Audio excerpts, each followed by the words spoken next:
Shit. Gami/Shina didn't like to curse, but shit was the only word they could think of to describe this horrible situation. The situation being that, when they had charged at Nise, two things happened. 1. Nise's expression suddenly changed. The scared and confused look in her eyes was suddenly replaced with cold fury. And the second thing that happened was that Gami was grabbed by one of Nise's vectors and chucked out the window.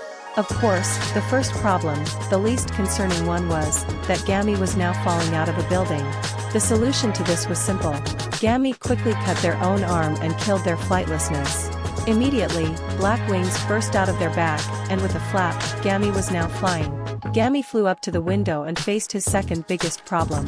That being that Nise certainly didn't seem to have amnesia. The two stared each other down, seeing who would make the first move.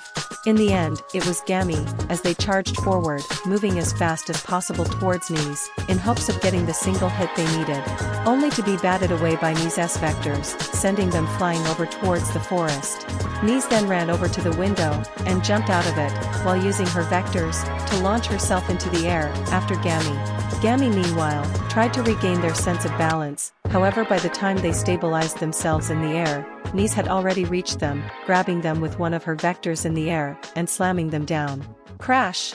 Gami hit the ground, in what he was sure would have been an agonizing experience if he could feel pain. That quirk is going to make things difficult for sure. Gami thought as they picked themselves off the ground, while Nise slowly came to the ground, using her vectors to grab onto the trees and lower herself gently. I need to find a way to get past those vectors. When Nise reached the ground, she glared at Gami. I don't want to fight you. I don't want to fight you either, Gami admitted, while not at all looking like they wanted to stand down. But I can't let you ruin everything. Slice. Gami then cut the ground and seemingly nothing happened. But then they cut the ground again, and something immediately happened. Suddenly, everything started to move as if it was on ice. The dirt, rocks, and grass moved and shifted, and the trees started to move through the ground and fall over. And Nise immediately fell on her butt and started slipping backward, while Gami took to the air once more. What the? Nise shouted, as she tried to stop herself from slipping, by digging her vectors into the dirt, but that didn't work and she kept slipping. Unfortunately for her, nothing would keep her from slipping, as Gami had killed all the friction in the area. But immediately, she noticed an even more pressing issue, that being that without friction, even the trees that were rooted in the ground, couldn't keep still, and as such the trees were now falling down. And some of them would be falling on her if she didn't do anything. Immediately, Nise shifted her focus. Slice! Nise started slicing up the trees that were going to fall on her with 3 of her vectors, while using the last vector, to push her around to avoid the already fallen trees. As Nise was sliding through the forest, Gami flew after her, waiting for his opportunity to strike. And that opportunity would be coming soon. I just need to get out of the range of his quirk. Nise thought to herself. No matter how powerful a quirk is, it has to have limits. I just need to keep MOV. Slam! Before Nise could finish that thought, she found herself slamming into an invisible wall.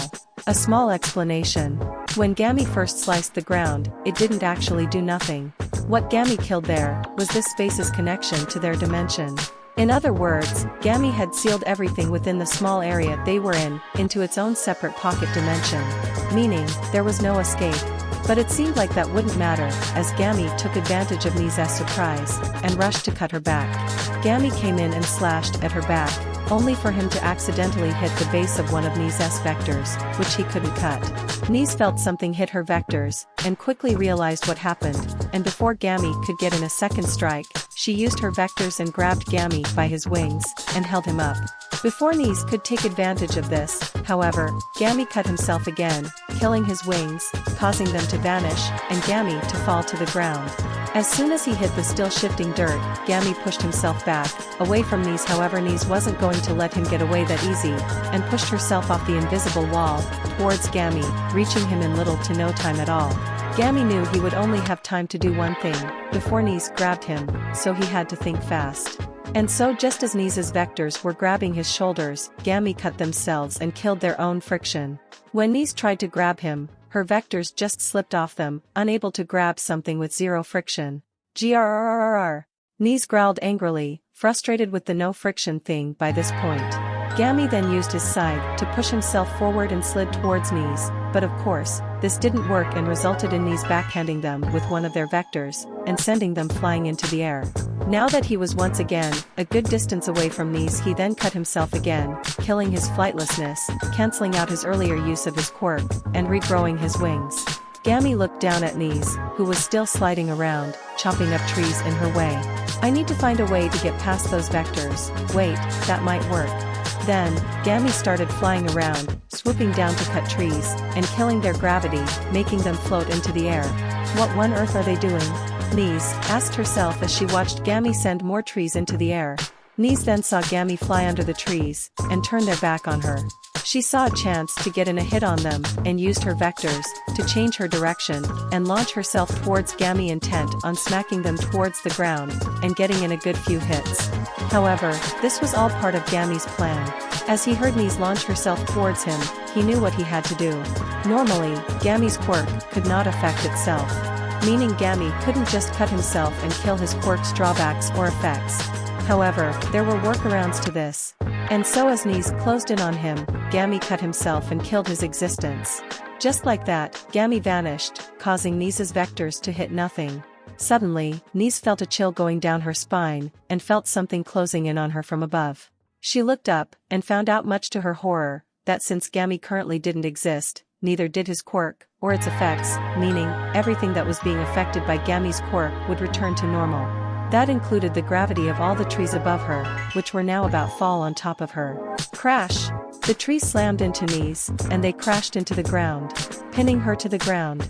Almost immediately afterward, Gami, or rather Shina, appeared back in the exact same spot.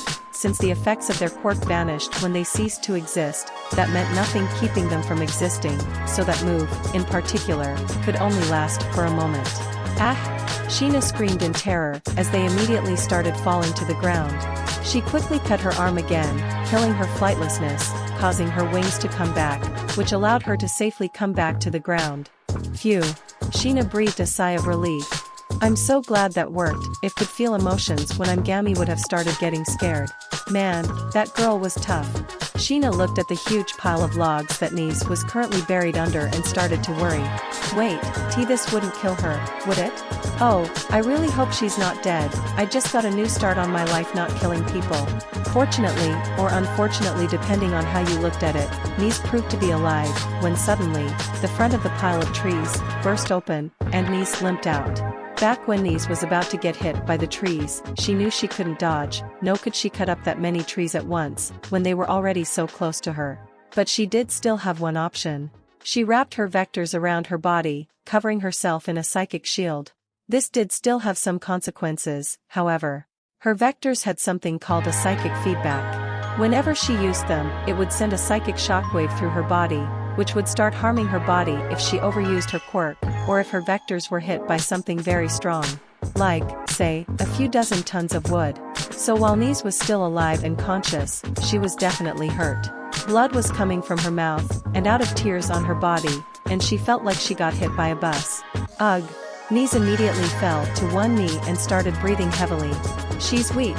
This is my chance to end this, Shina thought. She rushed forward, not wanting to give Nise a single second to recover. Her scythe was raised to strike her and... Nuff! Suddenly, Sanson popped out of the ground, and got in between Shina and Nise, creating a giant slime wall with her body, with her head on top. Huh! Shina jumped back, shocked at Sanson's appearance. What are you doing? No more fighting, Sanson told her with a pout. Gonna make Daddy angry. I'm just trying to make sure she doesn't kill anyone or drag me back to the MLA, Shina said, defending her actions, while she hid her scythe behind her back, and started secretly making small cuts on her leg. Did you see how she was fighting? There's no way someone with amnesia and no control over her quirk could fight like that. Well, you're right there. That is suspicious. Everyone looked to the right and saw Fu walking out of the woods. I saw some of the fight, and you are right. No one with no control over their quirk could fight like that, Fu said, before turning to Nise. Care to explain? Nise just paused, and then her eyes glazed over for a few seconds. And then, she blinked and started looking around. Huh? Where am I? Ow. Why does my body hurt so much? She then looked up at Shina through Sanson and gasped in fear. It's the scary scythe girl. Please don't hurt me. I swear I won't do anything bad. Tears started rushing out of her eyes, and soon all of her words turned into incomprehensible babbling. You dummy, Shina said, before she dashed at Nise, having had her enhanced strength and speed restored. That won't work. She went right through Sanson and came to Nise in no time. Slash! Ah! Nise cried out in pain, as Shina created a small cut on her forehead. Immediately afterward, Sanson wrapped around Shina, restaining her with all her might. There! I just killed her dishonesty. Now she can't lie anymore, Shina said, not bothering to fight against Sanson. So tell us, do you really have amnesia? Are you really not trying to kill anyone? Tell us. Nise just cowered in fear, unable to say a word as she trembled and shook. Move away from her, Fu ordered, and Sanson followed, moving a good distance back, and taking Shina with her, before he went up to Nise, and knelt down beside her. As she looked at him with fear still in her eyes, but not as much as before now that Shina had been restrained and taken away. Nise, listen. If you are innocent, then this is your best chance to prove it. So just take a moment. Breathe, and then answer us. Okay? Nise gave a very shaky nod. And after a couple of minutes, she managed to give an answer. I really don't remember anything. I really have amnesia. And I don't want to kill anyone. Immediately Nise went back to crying, while Shina just looked at her in pure shock. That's impossible, Shina whispered, absolutely dumbfounded by what Nise just said. Did 9 minutes already pass since I cut her? Do you still have your super strength and speed? Fu asked her, getting a nod from the pale girl. Then 9 minutes haven't passed. And you're sure that you killed her dishonesty? Yes, Shina admitted, still extremely confused by what just transpired. Well, then there we go, Fu said, before turning back to Nise. But with that said, how did you do all that during your fight if you have amnesia? Fight? Nise looked up at him confused. What fight? You don't remember? You were just fighting against Shina here. Fu told her. I don't remember that. When they ran at me, everything went black, and then I woke up here, Nise explained as best she could through the sobs. This only added to Shina's shock, and at this point, she was just at a loss for words. Fu took a minute to ponder this before just shaking his head. Well, I guess that's that. Let her go, Sanson. Sanson did as she was told, and released Shina from her hold. You, go back to your room. I'll ask Kazuku to look over your wounds in there. I don't think you and Nise should both be in the same room right now, Fu instructed. And you can also take the time to explain to him what you did, since he happened to be sleeping during the whole thing. Shina just nodded, still too dumbfounded to talk, as she just walked back home in silence. Sanson, please carry Nise home, and take her to the med bay, Fu ordered. I still have something I need to do here. Sanson gave him a big thumbs up, before grabbing Nise, who flinched at her touch, before easing into it, Sanson's cool body doing wonders for her injured one. After the two of them left, Fu remained behind, waiting for a few moments, before beginning the conversation. So, any idea what that was? I think I might. Yonda said she stepped out from her hiding spot behind one of the fallen trees. And thank you for carrying me here. If you hadn't, I might have never figured out what was wrong with her. Enough with the fake politeness. Just tell me, Fu said, feeling slightly annoyed. This whole thing has been a giant mess, and I would appreciate just knowing a bit more about what the heck is going on. Ugh, fine. I forgot you're no fun, Yonda said, rolling her eyes. Anyway, do you recall that point where her eyes glazed over? Yes, Fu answered. What about it? Well, before that happened, her thoughts were completely different. Yonda revealed. Before her eyes glazed over, she thought stuff like, I just want a new life, and I think it's time for her to take control. Then after her eyes glazed over, her thought suddenly became, where am I? Why am I hurt? Etc.